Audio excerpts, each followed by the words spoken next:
अंबा से शिखंडी बनने की विस्तृत कथा।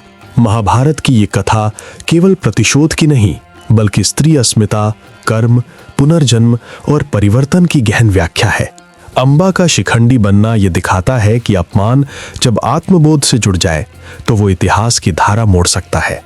भूमिका: महाभारत की ये कथा केवल प्रतिशोध की नहीं, बल्कि स्त्री अस्मिता, कर्म, पुनर्जन्म और परिवर्तन की गहन व्याख्या है।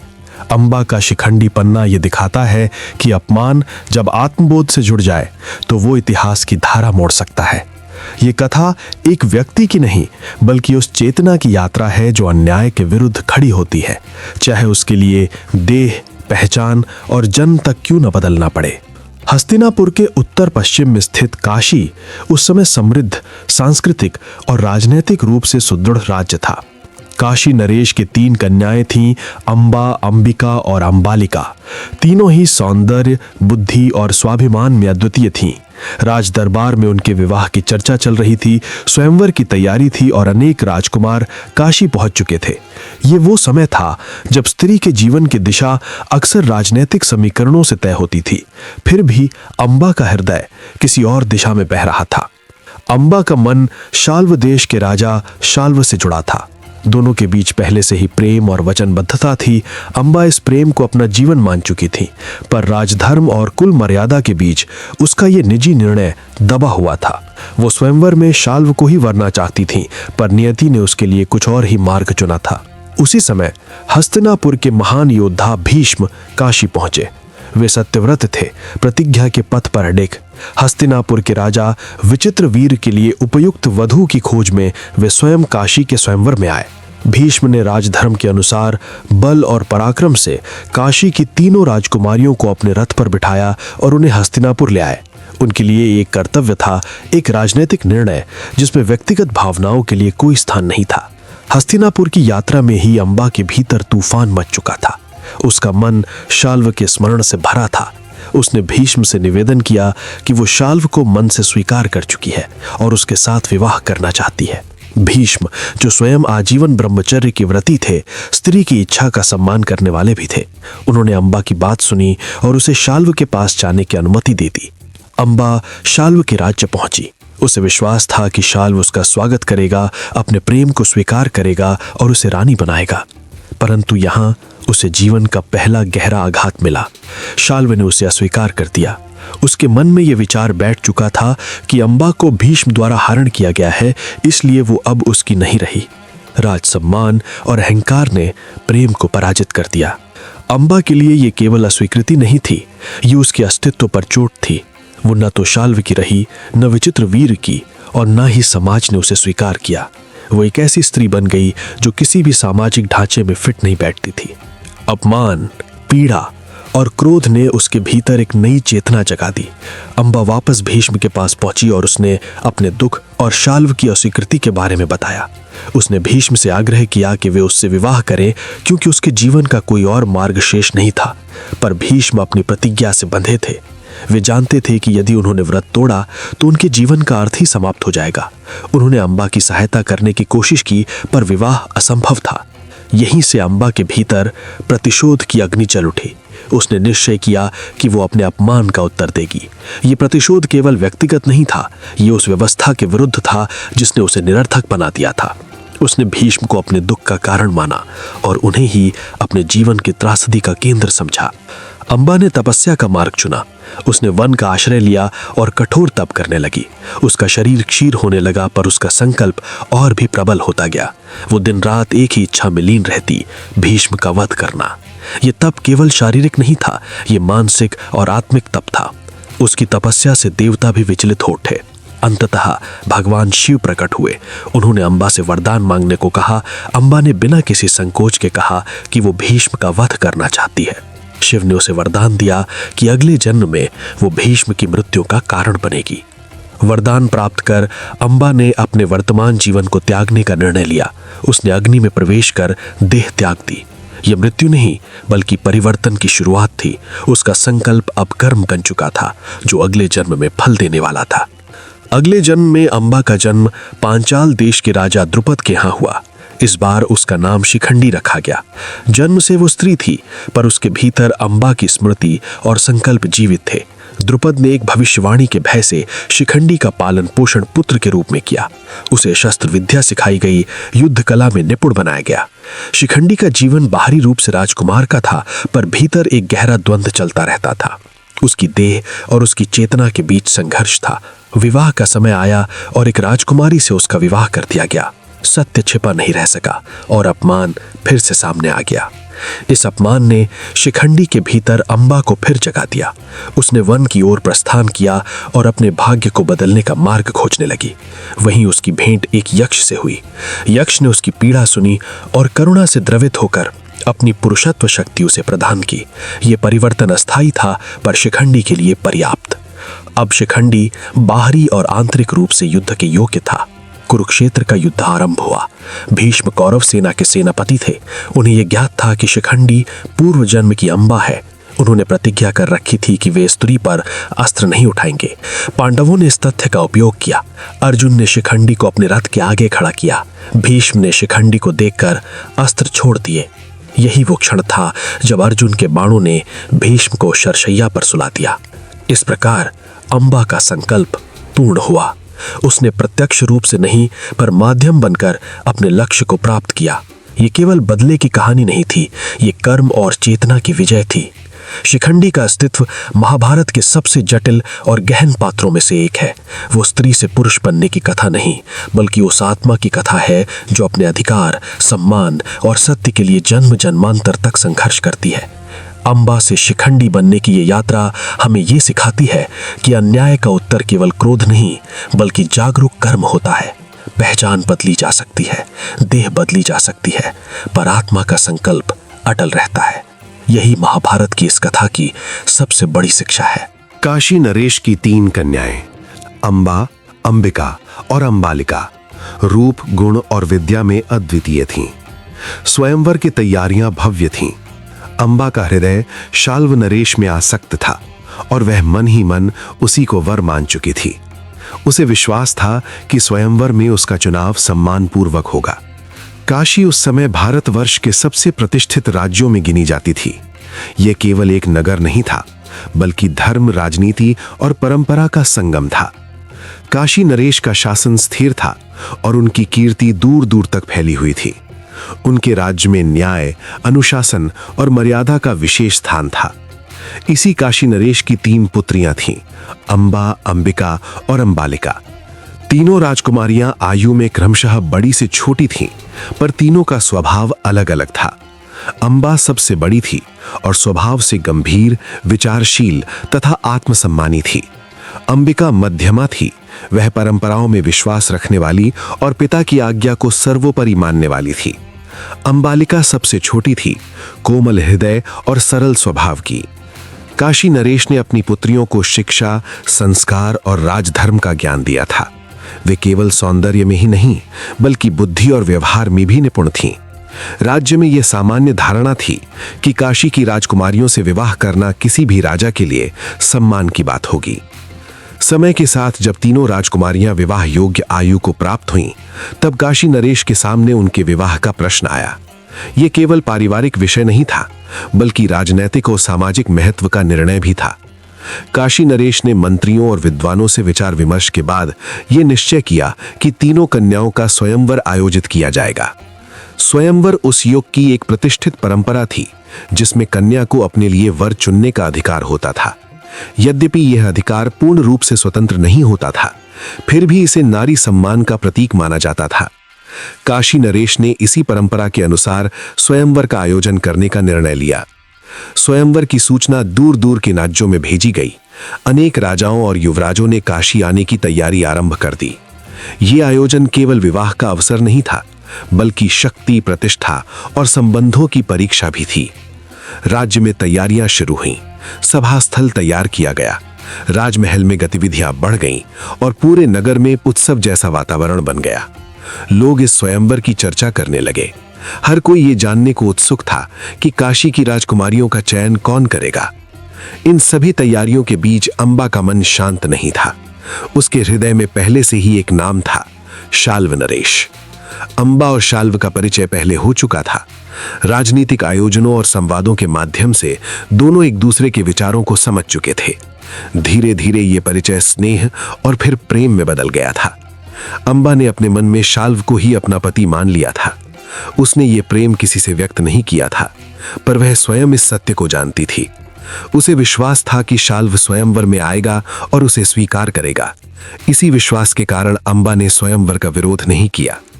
अंबा का ये प्रेम केवल भावनात्मक नहीं था, बल्कि सम्मान और समानता पर आधारित था। वह शाल्व को एक योग्य और आत्मसम्मानी राजा मानती थी। उसे विश्वास था कि उसका जीवन उसी के साथ पूर्ण होगा। अंबिका और अंबालिका स्वयंवर को लेकर उत्साहित थीं।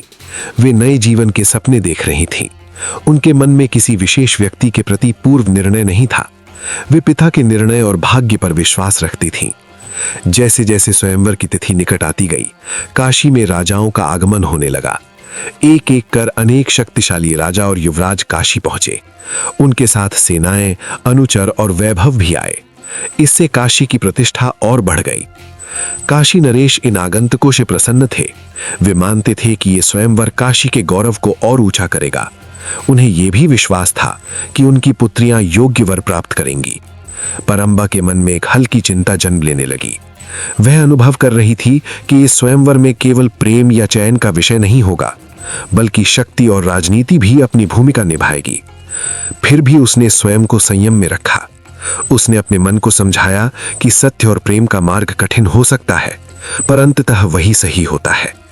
स्वयंवर से पहले की रात तीनों बहनों के लिए विशेष थी।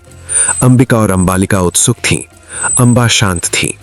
उसने अपने मन में स्पष्ट कर लिया था कि वह अपने आत्मसम्मान से समझौता नहीं करेगी। उसने ईश्वर से कोई विशेष वरदान नहीं मांगा, केवल इतना चाहा कि जो भी हो वह न्यायपूर्ण हो। अंबा ये नहीं जानती थी कि आने वाला दिन उसके जीवन को पूरी तरह से बदल देगा। वह ये भी नहीं जानती थी कि उसका मौन, उसका प्रेम और उसका विश्वास उसे एक ऐसे मार्ग पर ले जाएगा जहां से लौटना संभव नहीं होगा। स्वयंवर केवल एक आयोजन नहीं था, वह स्त्री की इच्छा, पुरुष की शक्ति और नियति के टकराव का प्रारंभ था। काशी तैयार थी, सभागृह सुसज्जित था, राजा और योद्धा उपस्थित थे। तीनों राजकुमारियां अपने भाग्य के द्वार पर खड़ी थीं और अंबा अपने मन में शाल्व के नाम को धारण किए उस क्षण की प्रतीक्षा कर रही थी जो उसके जीवन की दिशा तय करने वाला था। हस्तिनापुर के भीष्म पितामह अपने भ्राताओं विचित्र वीर के लिए वधू चयन हेतु काशी पहुंचे। उन्होंने युद्ध में उपस्थित राजाओं को पराजित कर तीनों कन्याओं का अपहरण किया। यह कार्य क्षत्रिय मर्यादा के अनुसार था, पर अंबा की इच्छा के विरुद्ध। यहीं से नियति ने नया मोड़ लिया। हस्तिनापुर के इतिहास में भीष्म का नाम केवल एक वीर योद्धा या राजपुरुष के रूप में नहीं, बल्कि त्याग, प्रतिज्ञा और नियति के गहरे प्रतीक के रूप में अंकित है। उनका आगमन जहां भी हुआ, वहां घटनाएं मात्र घटित नहीं हुई, बल्कि भविष्य की धारा ने दिशा बदली। काशी की धरती पर उनका आगमन भी ऐसा ही था, एक ऐसा क्षण जिसने अनेक जीवनों को अनदेखे बंधनों में बांध दिया और महाभारत के बीज बो दिए। भीष्म पितामह अपने सौतेले भ्राताओं के लिए योग्य वधू के चयन हेतु काशी पहुंचे थे। उनके मन में कोई व्यक्तिगत इच्छा नहीं थी, नहीं सत्ता की लालसा। उनका जीवन स्वयं एक प्रतिज्ञा में बंधा हुआ था, एक ऐसा व्रत जिसने उन्हें व्यक्तिगत सुख से दूर कर दिया था। काशी उस समय भारतवर्ष के प्रतिष्ठित राज्यों में से एक था। वहां की राजकुमारियां अंबा, अंबिका और अंबालिका अपने रूप, गुण और शिक्षा के लिए विख्यात थीं। स्वयंवर में अनेक राजाओं का जमावड़ा था। हर कोई अपने सामर्थ्य और अहंकार के साथ उपस्थित था। भीष्म का वहां पहुंचना किसी साधारण अतिथि का आगमन नहीं था। उनके व्यक्तित्व में ऐसी गंभीरता और तेज था कि सभा में एक मौन सा छा गया। उन्होंने स्वयंवर की परंपरा को चुनौती नहीं दी, बल्कि क्षत्रिय मर्यादा के उस पक्ष को अपनाया जिसे उस युग में स्वीकार्य माना जाता था, बलपूर्वक वधूहरण। युद्ध हुआ और भीष्म ने उपस्थित राजाओं को पराजित किया। यह विजय केवल शारीरिक बल की नहीं थी, बल्कि उस प्रतिष्ठा की भी थी जो वर्षों के तप, संयम और त्याग से अर्जित हुई थी। तीनों राजकुमारियां रथ पर बैठाई गईं और हस्तिनापुर की ओर प्रस्थान हुआ। इस घटना को बाहरी दृष्टि से देखा जाए तो ये एक वीर का पराक्रम था, एक राज्य की विजय थी, परंतु भीतर अदृश्य स्तर पर कुछ और ही घट रहा था। अंबा का हृदय इस अपहरण से विद्रोह कर रहा था। उसके मन में पहले से ही किसी और के लिए भाव थे और यह हरण उसकी इच्छा के विरुद्ध था। वहीं से नियति ने नया मोड़ लिया। यद्यपि उस क्षण किसी ने उसकी आहट नहीं सुनी। भीष्म के जीवन की सबसे बड़ी विशेषता ये थी कि उन्होंने कभी अपने कर्मों को व्यक्तिगत सुख दुख के तराजू पर नहीं तौला। उनके लिए धर्म सर्वोपरि था और धर्म की उनकी परिभाषा कठोर किंतु स्पष्ट थी। उन्होंने जो किया उसे वे अपने कर्तव्य का निर्वहन मानते थे। पर धर्म का ये मार्ग जितना सीधा दिखाई देता है उतना ही जटिल उसके परिणाम होते हैं। काशी से हस्तिनापुर तक का वो मार्ग केवल भौगोलिक यात्रा नहीं थी, वो 3 स्त्रियों और एक महान पुरुष की भाग्य की यात्रा थी। हस्तिनापुर पहुंचने पर घटनाएं और स्पष्ट होने लगीं। अंबा ने अपनी बात रखी, अपने हृदय की इच्छा प्रकट की। ये वो क्षण था जहां भीष्म की प्रतिज्ञा और मानवीय संवेदना आमने सामने खड़ी थीं। उन्होंने अंबा को मुक्त कर दिया, क्योंकि किसी स्त्री को उसकी इच्छा के विरुद्ध बांधना उनके धर्म बोध के भी विपरीत था। परंतु मुक्त करना ही सब कुछ नहीं था। समाज, प्रतिष्ठा और परिस्थितियों के जाल में फंसी अंबा के लिए यह मुक्ति अधूरी सिद्ध हुई। भीष्म की प्रतिज्ञा का प्रभाव यहीं समाप्त नहीं हुआ। उनका ब्रह्मचर्य व्रत, उनका आजीवन त्याग उन्हें व्यक्तिगत दोष से तो मुक्त करता रहा, पर उनके कर्मों के प्रभाव दूसरों के जीवन में गहरे उतरते चले गए। अंबा का अपमान, उसका तिरस्कार और अंततः उसका प्रतिशोध, ये सभी भीष्म की उसी प्रतिज्ञा की छाया थे जिसने उन्हें निर्णय तो लेने दिए पर परिणामों को नियंत्रित करने की शक्ति नहीं दी। समय के साथ ये स्पष्ट होता गया कि भीष्म का जीवन एक आदर्श का प्रतीक होते हुए भी त्रासदी से मुक्त नहीं था। उनकी उपस्थिति जहां स्थिरता लाती थी, वहीं उनके निर्णय अनजाने में संघर्ष भी जन्म देते थे। काशी की घटना इसका पहला संकेत थी। अंबिका और अंबालिका ने हस्तिनापुर की रानी बनकर वंश को आगे बढ़ाया, पर अंबा का मार्ग अलग था। एक ऐसा मार्ग जो शिखंडी तक पहुंचा और अंततः भीष्म का पतन का कारण बना। भीष्म की प्रतिज्ञा ने उन्हें अजेय बनाया, पर उसी ने उन्हें अकेला भी कर दिया। वे राज दरबार में थे पर सत्ता से दूर, परिवार में थे पर व्यक्तिगत संबंधों से रहित। उनके हर निर्णय धर्म की कसौटी पर खरा उतरता था, पर भावनाओं की आंच में तपकर कठोर हो जाता था। काशी से उनका आगमन और वहां किया गया कर्म महाभारत की उस लंबी श्रृंखला की पहली कड़ी था, जहां व्यक्तिगत संकल्प और सामूहिक विनाश एक दूसरे से जुड़ते चले गए। इस कथा में भीष्म दोषी हैं या नहीं, यह प्रश्न सदियों से उठता रहा है। परंतु इससे भी बड़ा प्रश्न यह है कि क्या कोई भी महान प्रतिज्ञा अपने प्रभाव से पूर्णतः मुक्त रह सकती है? भीष्म का जीवन बताता है कि त्याग जितना ऊंचा होता है, उसकी छाया उतनी ही लंबी होती है। काशी की धरती पर लिया गया एक निर्णय वर्षों बाद कुरुक्षेत्र में बाणों की शैया तक गूंजता है। अंततः भीष्म का आगमन और उनकी प्रतिज्ञा का प्रभाव केवल एक ऐतिहासिक या पौराणिक प्रसंग नहीं है। ये मनुष्य के संकल्प, उसके धर्मबोध और उसके अनदेखे परिणामों की कथा है। भीष्म स्वयं अडिग रहे, पर समय की धारा ने दिखा दिया कि कोई भी प्रतिज्ञा केवल करने वाले तक सीमित नहीं रहती। वो पीढ़ियों तक प्रवाहित होती है, जीवनों को गढ़ती और तोड़ती हुई। यही इस कथा का मर्म है और यही भीष्म की महानता और त्रासदी भी दोनों है। मार्ग में अंबा ने साहस कर भीष्म से कहा कि वो शाल्व से प्रेम करती है। धर्मनिष्ठ भीष्म ने उसकी बात मानकर उसे मुक्त कर दिया। यह निर्णय न्यायपूर्ण था, पर इससे अंबा का संघर्ष समाप्त नहीं हुआ, बल्कि आरंभ हुआ। अंबा का सत्य और भीष्म का धर्म एक ऐसी कथा है जो बाहर से जितनी सीधी दिखाई देती है, भीतर से उतनी ही उलझी हुई, तीक्ष्ण और मानवीय है। ये कथा किसी एक निर्णय, किसी एक अपमान या किसी एक प्रतिशोध की नहीं है, बल्कि उस क्षण की है जहां धर्म और सत्य आमने सामने खड़े होकर भी एक दूसरे को पूर्ण नहीं कर पाते। काशी की राजकुमारी अंबा जब अपने जीवन के सबसे निर्णायक मोड़ पर भीष्म के सामने खड़ी होती है, तब वो केवल एक स्त्री नहीं होती, वो अपने मन का सत्य लेकर खड़ी होती है। वो साहस करती है और कहती है कि उसका हृदय शाल्व में है, कि उसका चयन पहले ही हो चुका है, कि उसका अपहरण उसे उस मार्ग पर ले आया है जहां वो स्वयं को खोती जा रही है। यह कहना आसान नहीं था, क्योंकि उस समय स्त्री की इच्छा को धर्म का अंग नहीं माना जाता था, उसे केवल परिस्थिति का परिणाम समझा जाता था। लेकिन अंबा बोलती है और उसका ये बोलना ही उसकी नियति का पहला विद्रोह बन जाता है। भीष्म उस क्षण धर्म के प्रतिनिधि हैं। उन्होंने काशी के स्वयंवर में राजधर्म का पालन करते हुए अंबा, अंबिका और अंबालिका का अपहरण किया था, क्योंकि हस्तिनापुर के लिए योग्य वधुएं लाना उनका कर्तव्य था। पर जैसे ही अंबा अपने प्रेम का सत्य उनके सामने रखती है, भीष्म रुक जाते हैं। वे बलशाली योद्धा हैं, पर उससे पहले वे धर्मनिष्ठ हैं। वे जानते हैं कि जिस स्त्री का मन पहले ही किसी और को स्वीकार कर चुका हो, उसे बांधना अधर्म होगा। इसलिए वे अंबा को मुक्त कर देते हैं। ये निर्णय बाहरी रूप से पूर्णतः न्यायपूर्ण है। इसमें किसी का अपमान नहीं, किसी पर बल नहीं, किसी पर अन्याय नहीं। भीष्म अपने वचन, अपने संकल्प और अपने धर्म की मर्यादा में रहते हुए अंबा को जाने देते हैं। यहीं पर यह कथा सामान्य कथाओं से अलग दिशा लेती है, क्योंकि यहाँ धर्म का पालन किसी को मुक्ति नहीं देता, बल्कि उसे और गहरे संघर्ष में धकेल देता है। अंबा शाल्व के पास जाती है उस आशा के साथ कि अब सब ठीक हो जाएगा, कि प्रेम का सत्य स्वीकार किया जाएगा, पर शाल्व उसे अस्वीकार कर देता है। उसके लिए अंबा अब वही नहीं रही, क्योंकि वो भीष्म द्वारा हरण की गई थी। समाज का दृष्टिकोण, पुरुष का अहम और प्रतिष्ठा की कठोर दीवारें उसके प्रेम से अधिक बलवान सिद्ध होती हैं।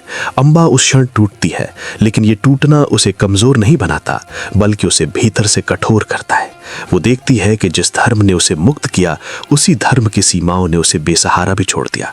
भीष्म का निर्णय धर्म सम्मत था, पर अंबा के जीवन में वो एक रिक्त स्थान छोड़ गया, जहां न घर था, न प्रेम, न सम्मान। अंबा फिर भीष्म के पास लौटती है, इस बार प्रश्न लेकर। वो उनसे पूछती है कि यदि धर्म ने उसे मुक्त किया, तो उसका भविष्य किसके हाथ में है। भीष्म उस क्षण मौन हो जाते हैं, क्योंकि उनके पास उत्तर नहीं है। वे अपने व्रत से बंधे हैं, अपने ब्रह्मचर्य से, अपने त्याग से।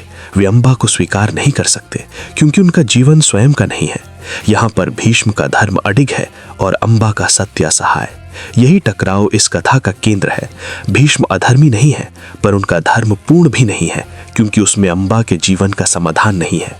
अंबा तब समझती है कि उसका संघर्ष किसी एक व्यक्ति से नहीं, बल्कि उस व्यवस्था से है जिसमें स्त्री की इच्छा को स्वीकार करने के बाद भी उसकी रक्षा नहीं की जाती।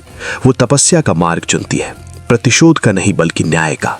उसका लक्ष्य अब केवल भीष्म नहीं है, बल्कि उस धर्म की परीक्षा लेना है जिसने उसे बीच रास्ते में छोड़ गया।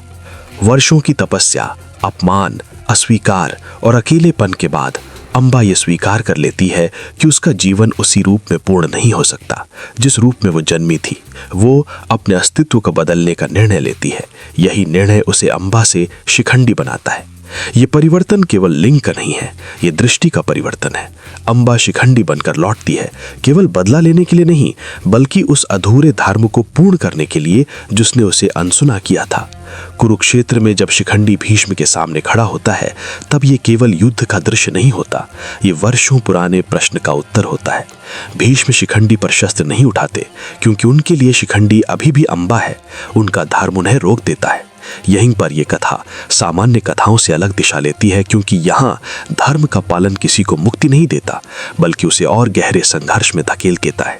भीष्म का पतन किसी एक योद्धा के कारण नहीं होता, वो उस अधूरे धर्म का परिणाम होता है जो न्याय तो करता है पर संरक्षण नहीं देता। अंबा का सत्य अंततः इतिहास की दिशा बदल देता है, पर उसे शांति नहीं देता।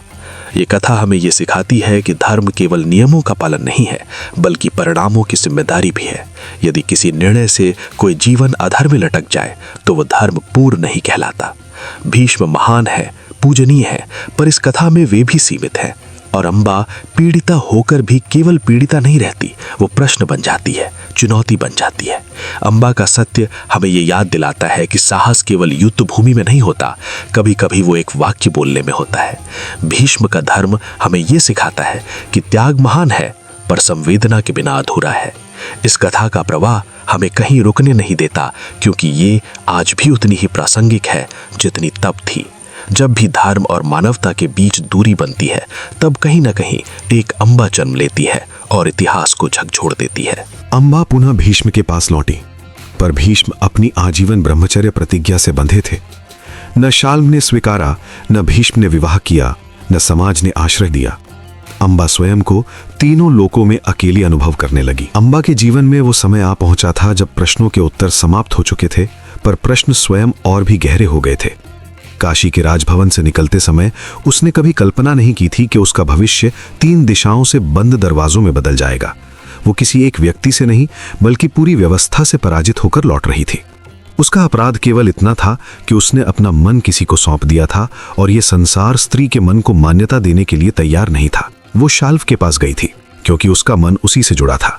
प्रेम में उसने कोई छल नहीं किया, कोई महत्वाकांक्षा नहीं रखी, केवल स्वीकार चाहा। पर शाल्व के लिए राजनैतिक अपमान, अहंग और सामाजिक दृष्टि प्रेम से बड़े थे। उसने अंबा को देखा पर समझा नहीं। उसने उसकी व्यथा सुनी पर महसूस नहीं की। एक क्षण में उसने उसे लौटा दिया, मानो वो कोई वस्तु हो जिसे एक हाथ से लिया और दूसरे से छोड़ दिया गया हो। अंबा के भीतर उस क्षण कुछ टूट गया, पर आंसू तब भी नहीं गिरे। वो जानती थी स्त्री का रोना समाज के लिए मनोरंजन है, उत्तर नहीं। वहां से लौटते समय अंबा ने स्वयं से प्रश्न किया, क्या प्रेम केवल तभी मान्य है जब पुरुष उसे स्वीकार करे? क्या स्त्री की भावना का कोई स्वतंत्र अस्तित्व नहीं? उसे लगा जैसे उसका हृदय किसी अनदेखे न्यायालय में दोषी ठहरा दिया गया हो, बिना अपराध सिद्ध हुए। अंतिम आशा के रूप में वो भीष्म के पास गई। वही भीष्म जिनकी शक्ति ने उसके जीवन की दिशा बदली थी, भीष्म जिनके एक निर्णय ने उसे इस अनाथ अवस्था में पहुंचा दिया था। अंबा के मन में क्रोध नहीं था, केवल एक मौन याचना थी कि यदि संसार ने उसे ठुकरा दिया है तो क्या वही व्यक्ति जिसने उसका जीवन मोड़ा उसे थाम नहीं सकता? पर भीष्म प्रतिज्ञा थे, मनुष्य नहीं। उनके भीतर करुणा थी, पर उससे अधिक कठोर उनका संकल्प था। उन्होंने अंबा को देखा, सुना, समझा, पर स्वीकार नहीं किया। उनकी ब्रह्मचर्य प्रतिज्ञा उनके लिए धर्म थी और अंबा का जीवन उस धर्म की बलि। भीष्म ने कहा कि वे उसके लिए न्याय चाहते हैं, पर स्वयं उसके जीवन का भार उठाने को तैयार नहीं। उस क्षण अंबा को पहली बार अनुभव हुआ कि धर्म भी कभी कभी अन्याय का सबसे सुसंस्कृत नाम होता है। वो वहां से भी लौटी, रिक्त हाथों, भारी आत्मा के साथ। अब उसके पास न प्रेम था, न विवाह, न आश्रय। पिता का घर अब अतीत था। समाज की दृष्टि में वो अवांछित हो चुकी थी, एक ऐसी स्त्री जो न पत्नी थी, न कन्या, न विधवा। उसकी पहचान किसी भी खांचे में फिट नहीं बैठती थी, इसलिए समाज ने उसे ही बाहर कर दिया। अंबा को लगा जैसे वो तीनों दिशाओं में चली, प्रेम की दिशा, धर्म की दिशा, समाज की दिशा, और तीनों ने उसे ठुकरा दिया। वो अकेली नहीं थी, पर उसका अकेलापन पूर्ण था। ये वो एकांत था जिसमें कोई आवाज नहीं गूंजती, कोई हाथ आगे नहीं बढ़ता। रातें उसकी सबसे बड़ी शत्रु बन गई। अंधकार में उसे अपने प्रश्न और स्पष्ट सुनाई देते। वो सोचती, क्या स्त्री का जीवन इतना ही सस्ता है? क्या उसका अस्तित्व केवल दूसरों के निर्णयों पर टिका है? उसने कोई अपराध नहीं किया था, फिर भी वो दंडित थी। वो किसी युद्ध में हारी नहीं थी, फिर भी वो पराजित थी। धीरे धीरे उसका दुख क्रोध में बदलने लगा। ये वो क्रोध नहीं था जो चीखता है, ये वो क्रोध था जो मौन में पकता है। वो समझने लगी कि यह संसार उसकी कोमलता को समझने में असमर्थ है। यहाँ न्याय पाने के लिए केवल सच्चा होना पर्याप्त नहीं, यहाँ शक्ति चाहिए। उसने वन का मार्ग चुना, समाज से बाहर पर स्वयं के भीतर। वहां ना कोई उसे देखता था, ना कोई परिभाषित करता था। पहली बार वो केवल अंबा थी, किसी के होने की शर्त से मुक्त। पर यह मुक्ति भी अधूरी थी, क्योंकि उसके भीतर अब भी प्रश्न जीवित थे। वन में रहते हुए उसने स्वयं से संवाद किया। उसने अपने अतीत को टटोला, अपने घावों को देखा। उसने समझा कि उसका दुख केवल व्यक्तिगत नहीं था, वो स्त्री पीड़ा का प्रतीक था जिसे युगों से अनदेखा किया जाता रहा है। उसका अपमान केवल उसका नहीं था, वो उन सभी स्त्रियों का था जिनकी इच्छाएं पुरुषों के निर्णयों में दबा दी जाती हैं। धीरे धीरे अंबा की दृष्टि बदलने लगी। वो स्वयं को पीड़िता के रूप में नहीं देखना चाहती थी। उसे समझ आ गया कि यदि ये संसार उसे न्याय नहीं देगा तो उसे स्वयं न्याय बनना होगा। ये विचार उसके भीतर किसी दीपक की तरह जलने लगा, शांत पर अडिग। तीनों दिशाओं से निराश होकर उसने चौथी दिशा चुनी, परिवर्तन की दिशा। ये मार्ग कठिन था, अकेला था, पर उसका अपना था। वो जानती थी कि आगे उसका जीवन वैसा नहीं रहेगा जैसा वो सोच कर चली थी, पर अब वो भाग्य की प्रतीक्षा नहीं करेगी, वो स्वयं अपना भाग्य गढ़ेगी। अंबा का ये चरण केवल एक स्त्री की कहानी नहीं था, ये उस क्षण का आरंभ था जहां पीड़ा प्रतिशोध में नहीं बल्कि संकल्प में बदलती है, जहां आंसू शस्त्र नहीं बल्कि चेतना का रूप लेते हैं, जहां अकेलापन कमजोरी नहीं बल्कि तपस्या बन जाता है। तीनों दिशाओं ने उसे ठुकराया था, पर उसी अस्वीकृति ने उसे वो बना दिया जो आगे चलकर इतिहास की धारा मोड़ने वाला था। अंबा अब केवल अंबा नहीं रही, वो परिवर्तन की तैयारी कर रही थी। जब अंबा शाल्वा के पास पहुंची तो उसने उसे ठुकरा दिया। शाल्वा ने कहा कि वो भीष्म से पराजित हो चुका है और अपहरित स्त्री को स्वीकार नहीं कर सकता। यह अस्वीकार केवल प्रेम का नहीं, अंबा के स्वाभिमान का भी अपमान था। अंबा जब शाल्वा के राज्य की सीमा में पहुंची तो उसके भीतर कोई उत्साह नहीं था, केवल एक थकी हुई आशा थी, जैसे किसी युद्ध से लौटते घायल सैनिक की होती है, जिसे जीत नहीं चाहिए, बस शरण चाहिए। काशी से निकलते समय वो राजकुमारी थी, भीष्म के रथ पर बैठते समय अपहरित कन्या, और अब शाल्व के द्वार पर खड़ी वो केवल एक स्त्री थी जो अपने जीवन का अर्थ किसी और की स्वीकृति में खोज रही थी। उसके वस्त्र वही थे, पर उनके भीतर की गरिमा कहीं रास्ते में ही छूट गई थी। उसके पांव थके थे, पर उससे अधिक थका हुआ उसका आत्मविश्वास था, जिसे वो हर कदम पर जैसे घसीटती हुई लाई थी। शाल्व उसके जीवन का वो सपना था जिसे उसने स्वयं चुना था। स्वयंवर में उसका मन शाल्व को स्वीकार कर चुका था, भले ही विधि ने उसे वो अधिकार नहीं दिया हो। जब भीष्म ने काशी के स्वयंवर में राजाओं को पराजित किया था, तब अंबा के हृदय में विरोध नहीं, केवल अधूरी पुकार थी, क्योंकि उसका मन किसी और का हो चुका था। इसी विश्वास के सहारे वो भीष्म के सामने खड़ी हुई थी और अपने प्रेम का साहस लेकर बोली थी कि वो शाल्व को चाहती है। भीष्म ने उसे लौटा दिया था, जैसे कोई विजेता पराजित नहीं, बल्कि किसी सत्य को स्वीकार कर रहा हो। उस क्षण अंबा ने सोचा था कि उसका दुख अब समाप्त होने वाला है, कि प्रेम का सच अंततः विजयी होगा। पर जब वो शाल्व के सामने पहुंची तो समय जैसे उल्टा बहने लगा। शाल्व ने उसे देखा, पर उस दृष्टि में प्रेम नहीं था, केवल हार का प्रतिबिंब था। वो वही शाल्व था जिसे अंबा ने अपने मन में वर्षों से संजोया था। वो अब एक पराजित राजा था, जिसकी आंखों में आत्मग्लानि थी और हृदय में भय। अंबा ने जब अपने आने का कारण कहा, जब उसने अपने हृदय की सच्चाई रखी, तब शाल्व ने उसकी ओर ऐसे देखा जैसे वो कोई स्मृति हो जिसे भुला देना ही बेहतर हो। शाल्व के शब्द सरल थे, पर उनके भीतर छिपा अर्थ कठोर था। उसने कहा कि वो भीष्म से पराजित हो चुका है और जो स्त्री किसी अन्य पुरुष द्वारा अपहरित की गई हो, उसे वो स्वीकार नहीं कर सकता।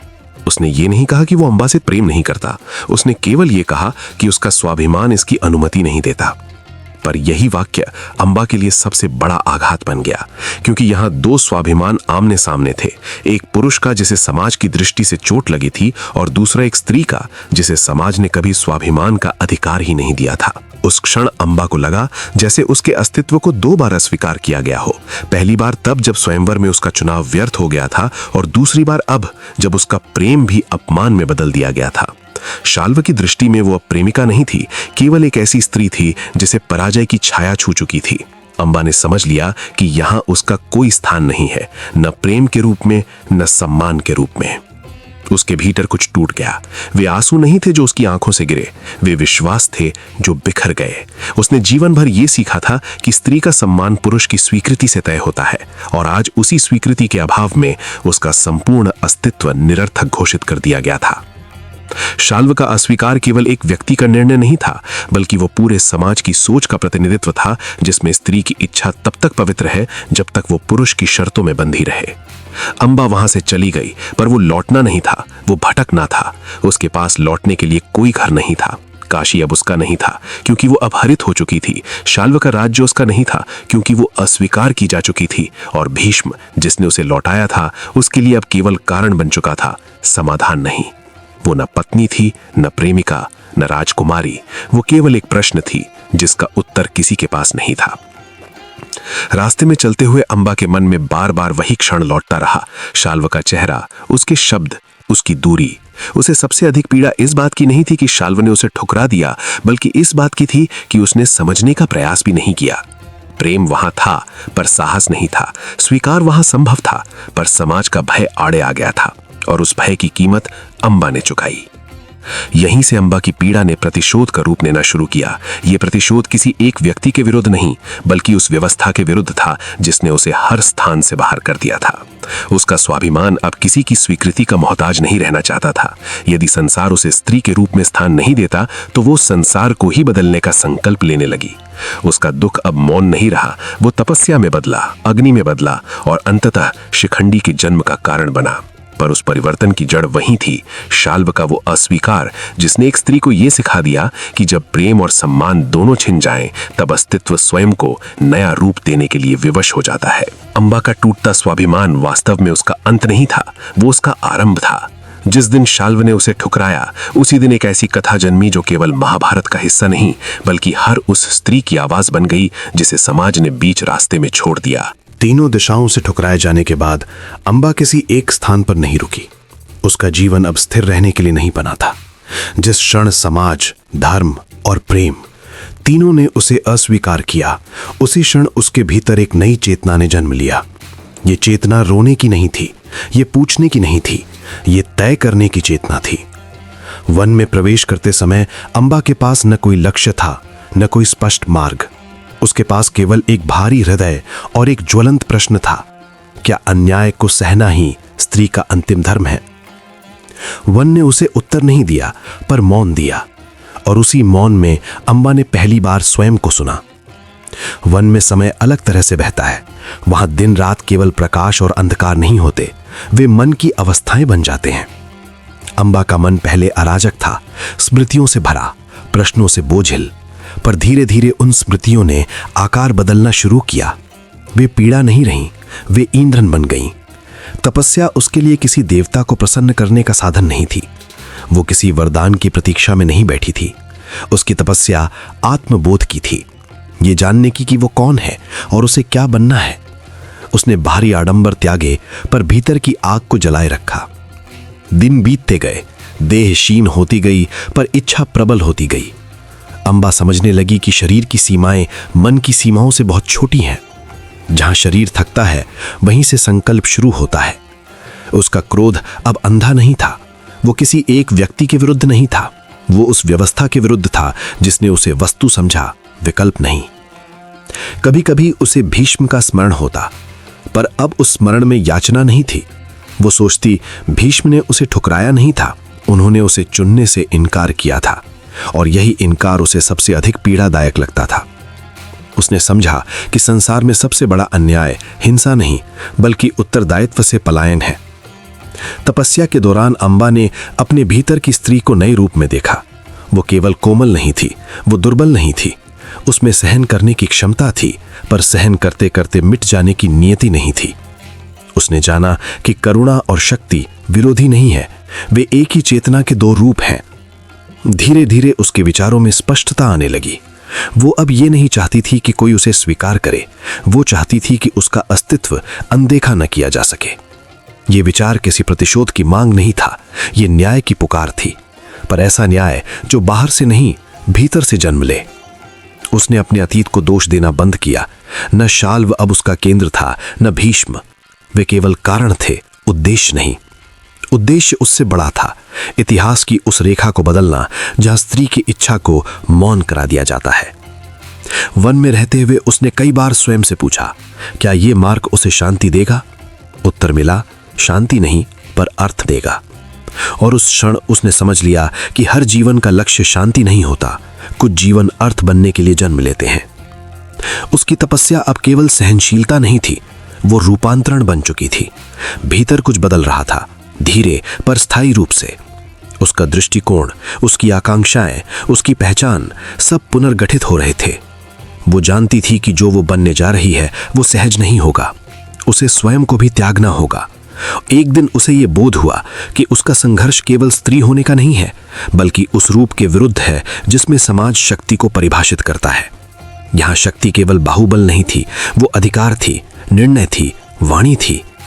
और यदि उसे न्याय चाहिए तो उसे उसी भाषा में उत्तर देना होगा जिसे संसार समझता है। ये बोध उसे विचलित नहीं करता, बल्कि स्थिर करता। वो जानती थी कि आगे का मार्ग कठोर है, पर अब वो उससे डरती नहीं थी। डर तब होता है जब विकल्प होते हैं। अब उसके पास विकल्प नहीं था, केवल दिशा थी। उसने देवताओं से कुछ नहीं मांगा, उसने केवल स्वयं से प्रतिज्ञा की कि वो अपने अपमान को विस्मृति में नहीं डालेगी, और ना ही उसे केवल क्रोध में बहा देगी, वो उसे उद्देश्य बनाएगी। उसका संकल्प स्पष्ट हो चुका था, वो अपने अस्तित्व को पुनर्परिभाषित करेगी। यदि ये संसार उसे स्त्री के रूप में स्वीकार नहीं कर सकता, तो वो रूप धारण करेगी जिसे संसार अनदेखा ना कर सके। ये निर्णय सरल नहीं था, ये आत्मत्याग था, पर आत्मविनाश नहीं, ये पुनर्जन्म की तैयारी थी। तपस्या ने उसे ये सिखाया कि परिवर्तन बाहर से नहीं, भीतर से शुरू होता है, और सबसे कठिन परिवर्तन वही होता है जिसमें व्यक्ति स्वयं को पीछे छोड़ देता है। अंबा अब अंबा नहीं रहना चाहती थी, वो उस स्मृति से आगे जाना चाहती थी जो केवल पीड़ा का पर्याय बन चुकी थी। वन में एकांत ने उसे कठोर नहीं बनाया, बल्कि स्पष्ट बनाया। वो जानती थी कि उसका अगला कदम इतिहास में हलचल मचाएगा, पर यह हलचल व्यक्तिगत नहीं होगी, ये उस मौन को तोड़ेगी जिसमें अनगिनत आवाजें दबी हुई हैं। उसकी तपस्या अब पूर्णता की ओर बढ़ रही थी। भीतर का द्वंद्व शांत हो चुका था। अब कोई प्रश्न शेष नहीं था, केवल संकल्प था। संकल्प कि वो अन्याय को स्वीकार नहीं करेगी, संकल्प कि वो अपनी कथा को अधूरी नहीं छोड़ेगी, संकल्प कि वो बनेगी जिसकी आवश्यकता समय को है। यहीं से अम्बा की यात्रा एक नई दिशा में मुड़ने वाली थी। ये यात्रा अब केवल उसकी नहीं थी, ये भविष्य की तैयारी थी। जिस क्षण ये संकल्प पूर्ण हुआ, उसी क्षण उसका पुराना जीवन समाप्त हो गया। अब आगे जो जन्म लेगा वो केवल प्रतिशोध नहीं होगा, वो परिणाम होगा। जब संकल्प पूर्ण हो जाता है तब जीवन दिशा नहीं खोजता, जीवन स्वयं दिशा बन जाता है। अम्बा अब उसी अवस्था में प्रवेश कर चुकी थी। तपस्या ने उसके भीतर जो शांति पैदा की थी वो विश्राम की नहीं थी, वो तूफान से पहले का स्थिर आकाश थी। बाहर सब शांत था, पर भीतर कुछ ऐसा घटित हो रहा था जिसे शब्दों में बांधना संभव नहीं। उसने ये समझ लिया था कि कोई भी बड़ा परिवर्तन पहले भीतर मरता है। देह जीवित रहती है, नाम जीवित रहता है, पर पहचान धीरे धीरे गलने लगती है। अम्बा की पहचान भी अब वैसी नहीं रही थी जैसी कभी थी। वो न स्वयं को पीड़िता मानती थी, न विद्रोही। वो केवल साक्षी बन गई थी अपने ही रूपांतरण की। अब उसे अपने अतीत से कोई मोह नहीं था। काशी, शाल्व, भीष्म सब स्मृति थे, बोझ नहीं। स्मृतियां अब उसे बांधती नहीं थीं, वे केवल ये याद दिलाती थीं कि उसने किस कीमत पर यह चेतना अर्जित की है। दुख अब उसका शत्रु नहीं था, वो उसका शिक्षक बन चुका था। उसने जाना कि संसार में सबसे कठिन युद्ध बाहर नहीं, भीतर लड़ा जाता है। भीतर का युद्ध ही तय करता है कि व्यक्ति क्या बनेगा। और इस युद्ध में अम्बा अब विजयी होने लगी थी, क्योंकि वो स्वयं से भागना बंद कर चुकी थी। उसके भीतर अब ये प्रश्न नहीं था कि मेरे साथ ऐसा क्यों हुआ, अब केवल ये प्रश्न था कि अब मैं क्या बनूंगी। ये प्रश्न साधारण नहीं था, इसमें किसी भी उत्तर की संभावना नहीं थी। जो वो बनने जा रही थी उसके लिए उसे अपने वर्तमान अस्तित्व को छोड़ना था। ये त्याग आसान नहीं था, क्योंकि मनुष्य अक्सर अपने दुख से भी जुड़ जाता है। दुख परिचित हो जाता है और परिचय सुरक्षा देता है। पर अम्बा ने उस सुरक्षा को भी त्याग दिया। उसने समझ लिया कि यदि उसे इतिहास में हस्तक्षेप करना है तो उसे इतिहास के नियमों को चुनौती देनी होगी। और इतिहास का पहला नियम यही है, पहचान। जिसे पहचान मिल जाती है वही सुना जाता है। अम्बा की समस्या ये नहीं थी कि वो गलत थी, समस्या ये थी कि वो उस रूप में थी जिसे सुनने का अभ्यास समाज ने नहीं किया था। और इसलिए उसने वो रूप छोड़ने का निर्णय लिया। ये निर्णय किसी क्षणिक आवेग में नहीं लिया गया था। ये निर्णय वर्षों की चुप्पी, अपमान और आत्मसंवाद के बाद जन्मा था। ये कोई प्रतिशोध नहीं था, ये अनिवार्यता थी। उसने जाना कि स्त्री होना उसका सत्य है, पर वही उसकी सीमा बना दी गई है। सत्य और सीमा के बीच का यही संघर्ष उसे आगे ले जा रहा था। उसके भीतर अब भय नहीं था, क्योंकि भय भविष्य से आता है और उसका भविष्य अब स्पष्ट था, चाहे मार्ग कितना ही कठिन क्यों ना हो। अब केवल एक काम शेष था, पुराने अस्तित्व को समाप्त करना। ये समाप्ति आत्महत्या नहीं थी, ये आत्मत्याग था। देह का अंत नहीं, पर देह की भूमिका का अंत। नाम का अंत नहीं, पर नाम की स्मृति का विसर्जन। वो जानती थी कि संसार पुनर्जन्म को केवल देह बदलने की प्रक्रिया समझता है, पर वास्तविक पुनर्जन्म चेतना का होता है। और उसकी चेतना अब उस सीमा से आगे बढ़ चुकी थी जहां लौटना संभव नहीं था। उसने देवताओं की ओर नहीं देखा, क्योंकि देवता प्रार्थनाओं से प्रकट होते हैं और उसके पास अब प्रार्थना नहीं थी। उसके पास केवल निर्णय था। धीरे धीरे उसका मन एक अजीब शांति में डूब गया। ये शांति किसी स्वीकृति की नहीं थी, ये अपरिवर्तनीयता की थी। अब जो होना था वही होगा, इस बोध ने उसे मुक्त कर दिया। उसने समझ लिया कि वो अपने लिए नहीं, किसी एक व्यक्ति के विरुद्ध नहीं, बल्कि एक विचार के विरुद्ध खड़ी होने जा रही है। वो विचार जो कहता है कि स्त्री की इच्छा गौण है, वो विचार जो धर्म को ढाल बनाकर अन्याय करता है, वो विचार जो शक्ति को केवल एक ही रूप में देखता है। अब उसके भीतर कोई दुविधा नहीं थी। वो जानती थी कि आगे उसका नाम बदल जाएगा, उसका रूप बदलेगा, उसकी पहचान बदलेगी, पर जो नहीं बदलेगा वो उसका उद्देश्य होगा। उस उद्देश्य ने उसे स्थिर कर दिया था। अब वो न रोती थी न क्रोधित होती थी। अब वो केवल प्रतीक्षा कर रही थी उस क्षण की जब पुराना अस्तित्व पूर्णतया विलीन हो जाएगा। ये प्रतीक्षा निष्क्रिय नहीं थी, ये गहन थी। जैसे बीज मिट्टी में चुपचाप टूटता है ताकि वृक्ष बन सके। उसने अपने भीतर के स्त्रीत्व को नकारा नहीं था, उसने उसे रूपांतरित किया था। वो समझ गई थी कि स्त्रीत्व केवल देह नहीं है, वो संवेदना है, संकल्प है और आवश्यकता पड़ने पर प्रचंड परिवर्तन भी है। अब उसके लिए मृत्यु भी भयावह नहीं थी, क्योंकि वो पहले ही बहुत कुछ खो चुकी थी। और जिसने सब कुछ खो दिया हो, उसके पास खोने को कुछ नहीं बचता सिवाय उद्देश्य के। अम्बा का ये चरण इतिहास में कहीं दर्ज नहीं है, क्योंकि इतिहास केवल परिणाम लिखता है, प्रक्रिया नहीं। पर यही वो चरण था जहां वास्तविक परिवर्तन घटित हुआ। यहीं वो अम्बा समाप्त हुई जिसे संसार जानता था, और यहीं किसी नए अस्तित्व का बीज पड़ा जो आगे चलकर केवल व्यक्ति नहीं, एक प्रतीक बनेगा। ये अंत नहीं था, ये विराम भी नहीं था, ये केवल उस क्षण की तैयारी थी जहां से कथा का स्वर बदलने वाला था। अगला जन्म केवल देह का नहीं होगा, वो अर्थ का जन्म होगा। अम्बा अब केवल अम्बा नहीं रही। तीनों दिशाओं से ठुकराए जाने, अकेलेपन और तपस्या के वर्षों के बाद उसका अस्तित्व टूटकर पुनः निर्मित हो रहा था। ये निर्माण केवल शरीर या नाम का नहीं था, ये चेतना का, उद्देश्य का और संकल्प का निर्माण था। जो स्त्री कभी केवल पीड़ा का प्रतीक थी, वो अब इतिहास के पन्नों में बदलाव लाने वाले प्रतीक के रूप में उभरने वाली थी। वो समझ चुकी थी कि जिस संसार ने उसे नकारा, वही संसार उसे पहचानने के लिए मजबूर होगा, पर अब पहचान उसके नियमों से नहीं, उसके संकल्प से होगी। अम्बा ने अपने भीतर के सारे भय, अपराध बोध और पीड़ा को अलग कर दिया। वे केवल स्मृतियां थीं, और स्मृतियां शिक्षा देती हैं पर पहचान नहीं बनाती। उसने देखा कि किसी भी पीड़ा का सबसे बड़ा असर तब होता है जब वो व्यक्ति को परिभाषित कर देती है। अम्बा ने यह परिभाषा स्वयं बदलने का निर्णय लिया। अब उसका उद्देश्य केवल स्वयं का नहीं था, ये उस पीड़ा का उद्देश्य था जिसे स्त्रियों ने युगों तक सहा, जिसे समाज ने अनदेखा किया। अम्बा का रूपांतरण केवल प्रतिशोध का नाम नहीं था, ये वो चेतना थी जो समाज को चुनौती देगी, किसी भी शक्ति या धर्म की परिभाषा पर जो स्त्री की स्वतंत्र इच्छा को दबाती है। अम्बा ने अपने भीतर आवाज सुनी, वो आवाज जो कहती थी, यदि मुझे स्वीकार नहीं किया जाएगा तो मैं स्वयं स्वीकृति बनूंगी। ये स्वीकृति केवल व्यक्तिगत नहीं थी, ये न्याय की पुकार थी जो अब किसी पुरुष, धर्म या सामाजिक व्यवस्था के अधीन नहीं थी। उसने अपने नाम को त्यागने का निर्णय लिया।